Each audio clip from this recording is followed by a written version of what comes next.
গোলাম আজম সহ ওর সাঙ্গপাঙ্গরা যদি জাতির শীর্ষ সন্তান হয়, তাহলে বীর মুক্তিযোদ্ধাদেরকে অপমানিত করা হচ্ছে। তাহলে বীর মুক্তিযোদ্ধাদের অবস্থানটা কোথায়, এটা একটু ওদের কাছে আমি জানতে চাই। ৭১ এবং ২৪ যার যার অবস্থানে সমহিমায় তারা বিরাজিত, যার যার অবস্থানে। ৭১-এর সঙ্গে ২৪-এর কোনো তুলনা চলে না, হওয়ার কোনো সম্ভাবনা নাই। কোথায় নিয়ে আজকে এই বিজয় দিবস এবং সামনে নির্বাচনের প্রাক্কালে এই ধরনের বিজয় দিবস আমরা কখনো আগে পাইনি। তাই আজকের এই বিজয় দিবসে বাংলাদেশের সবাইকে আমি আন্তরিক শুভেচ্ছা এবং ধন্যবাদ জানাচ্ছি, দলের পক্ষ থেকে, দেশনেত্রী বেগম খালেদা জিয়ার পক্ষ থেকে, আমাদের নেতা তারেক রহমানের পক্ষ থেকে। আমরা আশা করেছিলাম স্বাধীনতার পর যে আশা আকাঙ্ক্ষা উদ্দীপনা নিয়ে দেশ গড়ার, আওয়ামী লীগ এসে আমাদের সেই সমস্ত সকল আশা আকাঙ্ক্ষা চূর্ণ বিচূর্ণ করে দিয়েছে। আজকে সামনের যে দিনগুলো আসছে, এই নির্বাচনে আমরা আশা করছি সরকার যথাযথভাবে জনগণের যারা আশা আকাঙ্ক্ষার প্রতিফলন ঘটাবে সেরকম একটি দলকে ভোট দিয়ে নির্বাচিত করবে। আপনারা সবাই দেশনেত্রী বেগম খালেদা জিয়ার জন্য দোয়া করবেন, আমাদের নেতা তারেক রহমানের জন্য দোয়া করবেন। তিনি আসছেন আগামী ২৫ তারিখে, আমরা তার সুস্থতা কামনা করছি। আপনাদের সবাইকে আন্তরিক শুভেচ্ছা।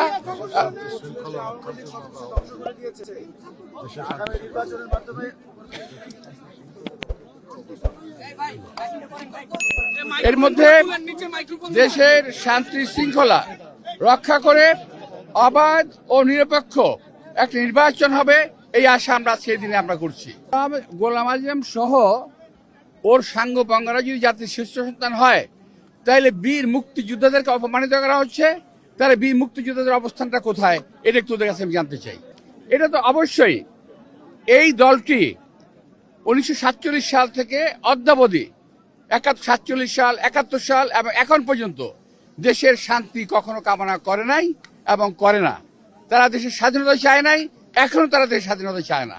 তারা চায় এই দেশটা একটা বিপাকে পড়ুক, একটা ভালো খারাপ অবস্থায় চলে যাক এবং অশান্তিময় একটা দেশ থাকুক, তারা এই চায়। ৭১ এবং ২৪ যার যার অবস্থানে সমহিমায় তারা বিরাজিত, যার যার অবস্থানে। ৭১-এর সঙ্গে ২৪-এর কোনো তুলনা চলে না, হওয়ার কোনো সম্ভাবনা নাই।